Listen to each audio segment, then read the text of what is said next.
So maybe the top 3 or top 5 or whatever. What are the top? What do you call it? The red flags that you based off all those people that you scam. Number one, if they're really, really attractive, that's probably a big no-no. Number two, ask for money. If they ask for money. And number 3, if they ask for your bank account or gift cards, or I don't know how to describe it. If they ask for any kind of personal information, like if it's too good to be true, guys, just watch out. Hey guys, this is Travis Baylitz and Kyle Baylitz with Beyond Bipolar blog. Today we're gonna talk about relationship scams. Now I've been involved in a whole bunch because when you get lonely and you're depressed and things like that, you are desperate to find some type of pleasure when it comes to alleviating your depression. You're on dating sites forever too. Is it something you should know? So, the number one thing that when I first got into false relationships or scammy relationships was one called Jane Howell. Even Kyle remembers that one. We made a song about it. Where I fell in love with a girl that emailed me and I thought it was real and she sent me pictures. She's really attractive, but I don't know what the hell was I was thinking, because I feel like you're just into people that are really attractive. That's what I think. Which I don't intentionally want. It's just those are the type of people that reach out to me. Yeah, but it's not just that though. Email scams are probably the number one thing that you have to be aware of. One of the things that kind of set me off was the fact. She sweet-talked you. Yeah, she sweet-talks you. Can you describe some of the sweet talk and what people should be aware of? They call you honey. Oh, okay. They say they miss you. Marry you. They have these really lengthy conversations that suggest that they're enamored over you, and they're really brilliant type of writing. But come on, most people don't write like that. Either that they're writing from a book, or they're copy and pasting something and changing a few words. They do that? Yes, and that's I didn't know that. That's the first scam I've been involved in. Another scam, which are my most recent ones, was I was involved on this site called AsianDate.com or something, or AsianDate.net, where I would have to pay. I was on this website.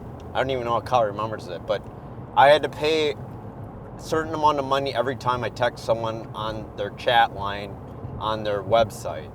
So it cost me money to text them, and it would cost me money to do a video call. The problem is that when I asked to do a video call, they only show up every so often, and it's not the same person that the pictures that they describe themselves as. So they scam you right away. They pretend to be someone that they aren't. And I got so into that I remember my dad saw I was losing a whole bunch of money. It's because of these dating sites. I don't even know if Kyle knew that, but that happened a few years ago after I met Joanne. And that's the second scam I got involved in. The third relationship scam is dealing with gift cards. So what they do is someone says they love you. They ask for a gift card. All you have to do is buy it on Amazon or whatever. And then you do that. Then they ask for the account number. Well, the problem is with that is that they can actually sniff your bank account, and they can actually do direct transactions from that. And that happened for me because I'm pretty sure that's actually what happened. And luckily I had a stop loss on my account, so I ended up getting the money back. But that's another scam you have to be aware of. So that's the third one. Another one that you have to be aware of is keyloggers. So someone might be interested in you.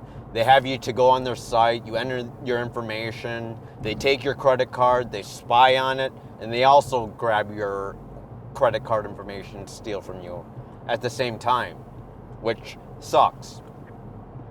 I think one of the worst scams that I felt was pretty scary to get close to is there's these girls that that are interested in you on dating sites, okay? And then what they try to do is they try to get you to pay gas money for them to visit you. Or they ask you to send money so they can take a trip on a boat or airplane. And I recently been scammed on that. I was gonna pay half of someone's flight, which I lost $160 on because she wouldn't pay the other flight once that happened. So that's the fourth scam I've been involved in, which is pretty recent. And likewise, you can say it's 2 or 3 different scams. One involved gas money. There's another one.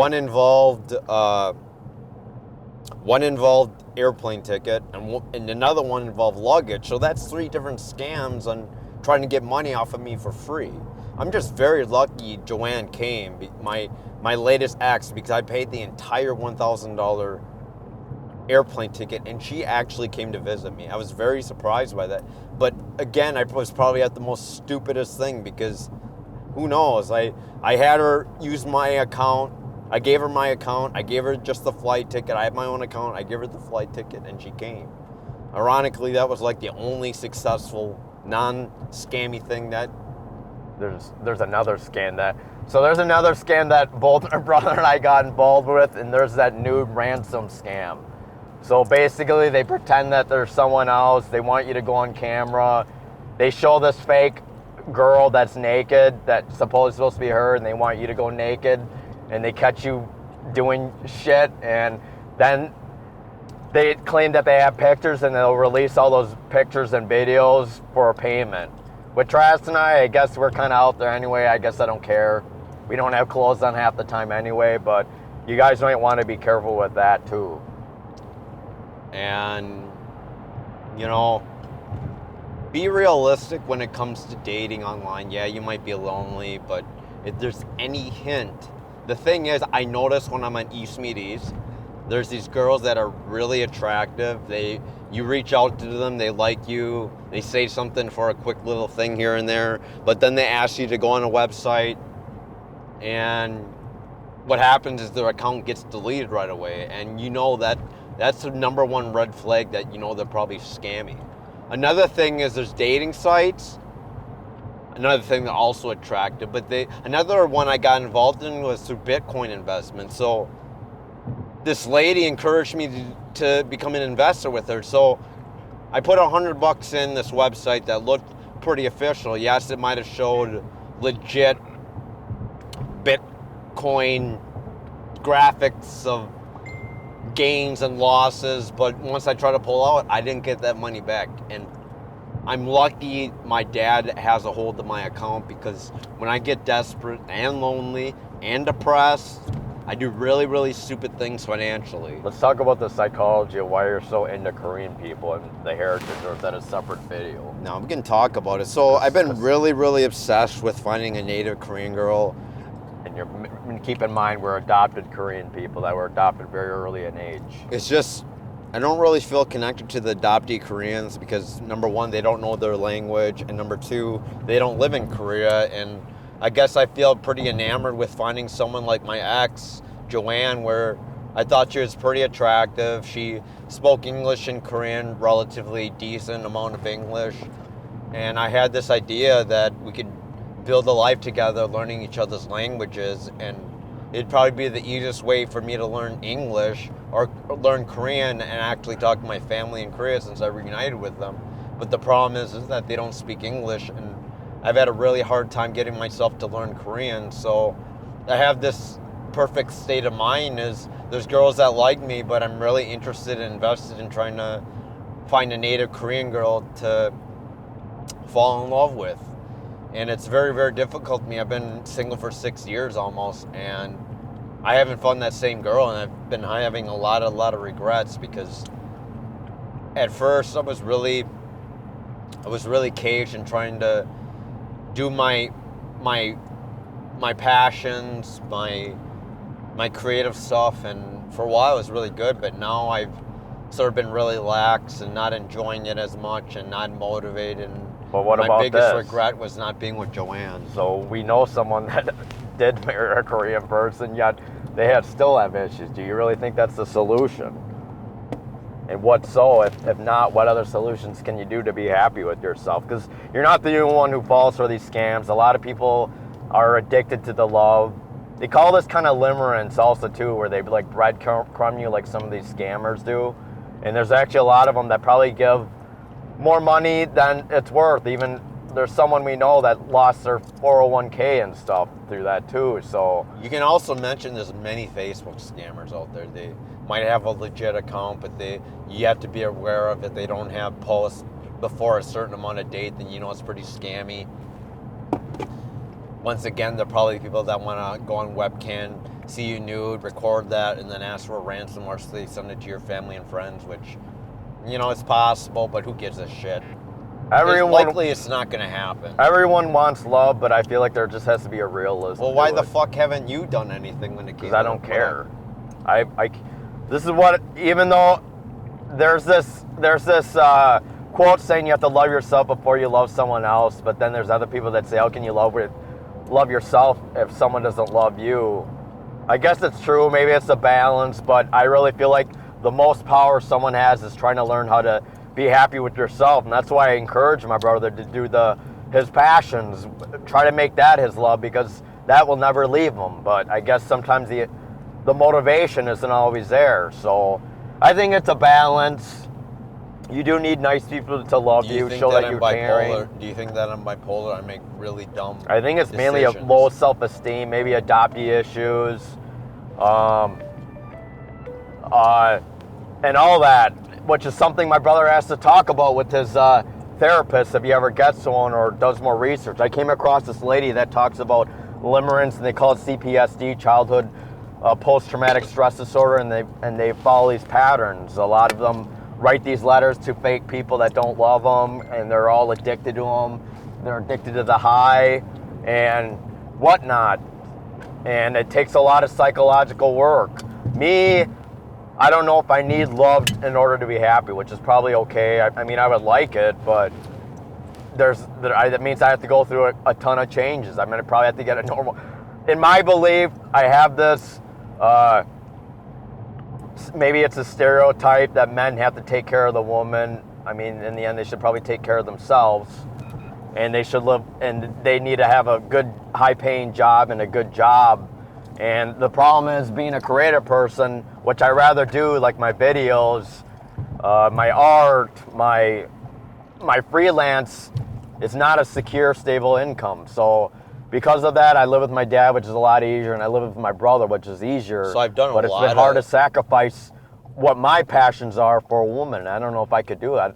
Apparently, Travis thinks that he can probably do it and be willing to sacrifice and do a normal job, I guess. But I don't know. You go ahead. What are you So I've done say? a lot of really strange things. Like, I made $40 being a webcam model, which I'm pretty happy about. I made $40 having a guy masturbate to me while I think it sells yourself short, man. But I don't know, the easiest $40 I ever made. My brother's really into money, but I feel like I have... And then there was another guy, this old dude, that wanted a massage while I was naked, and I was really iffy about that, but I get involved in these really...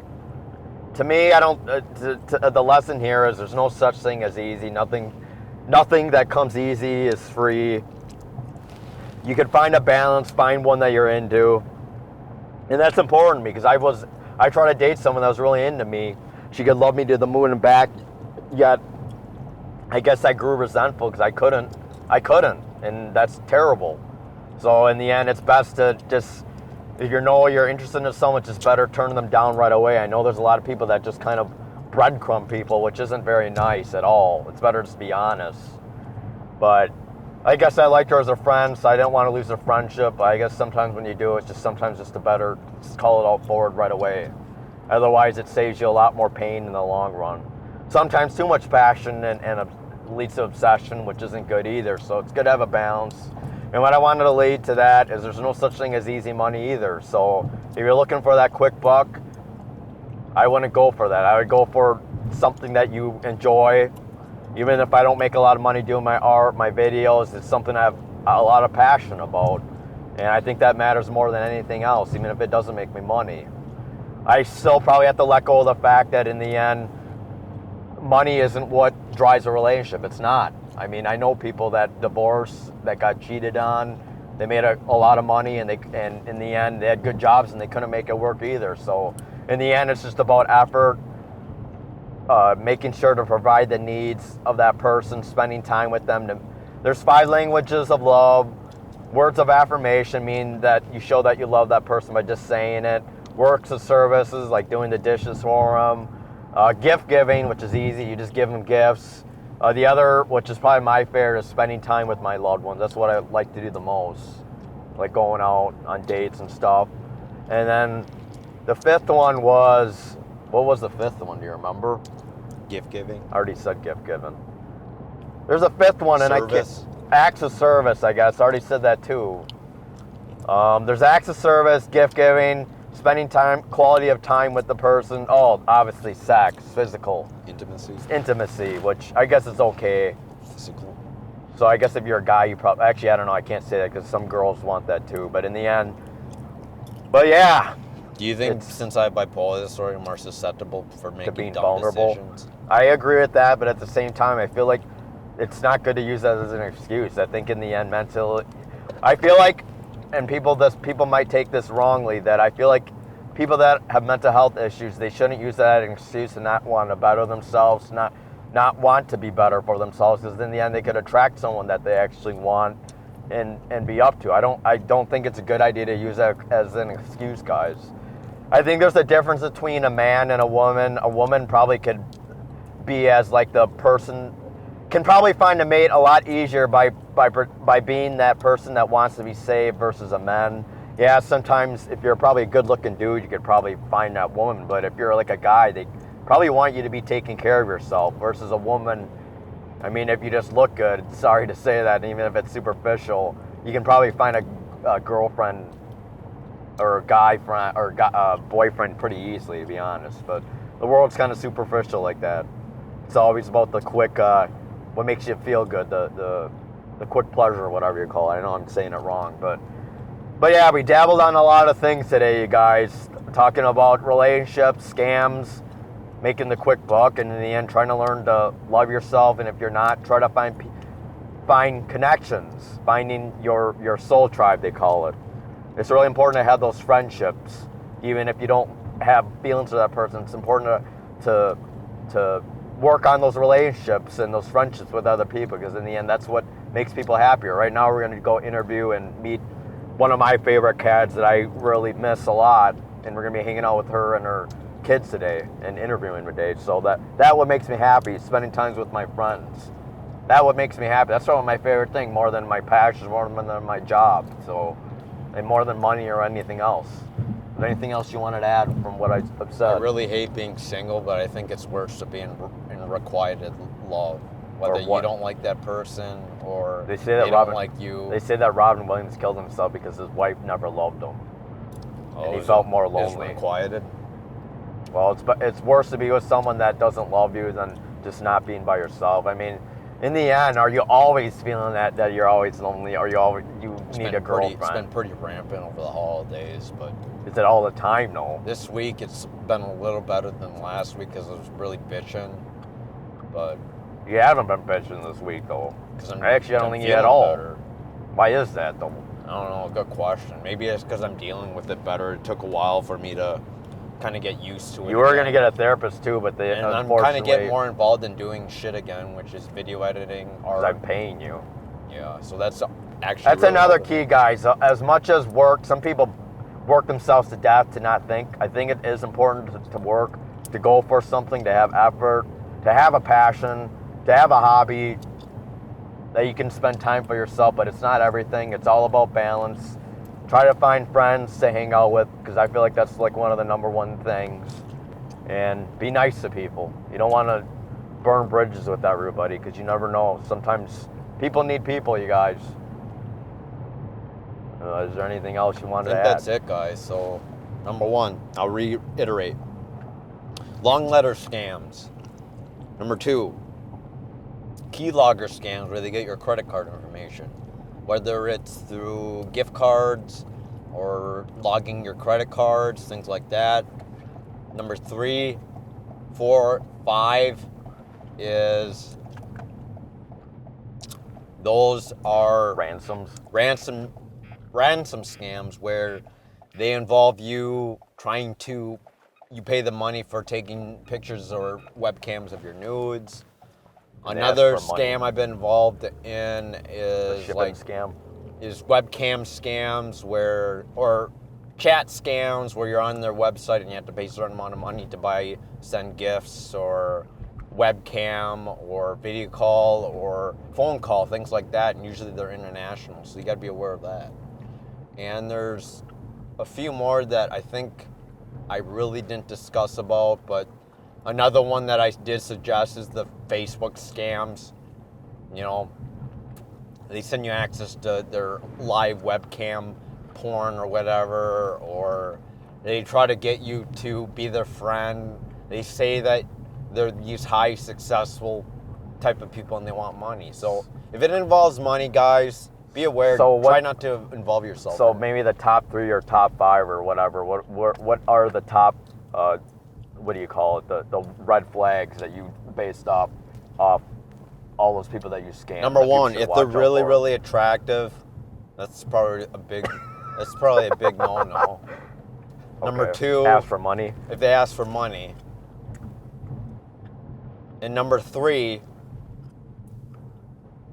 if they ask for your bank account or gift cards or I don't know how to describe it. If they ask for any kind of personal information, like if it's too good to be true, guys, just watch out. I think deep down everyone can trust their intuition and gut. I mean, I've been scammed by this girl that had a mental health issue for a very long time. She pretended to be this older Asian girl and then turned about this white person, which I forgave her, and, which is fine. But that's kind of opened my eyes, you guys. Be really careful. All right, take care of a good one. All right, bye.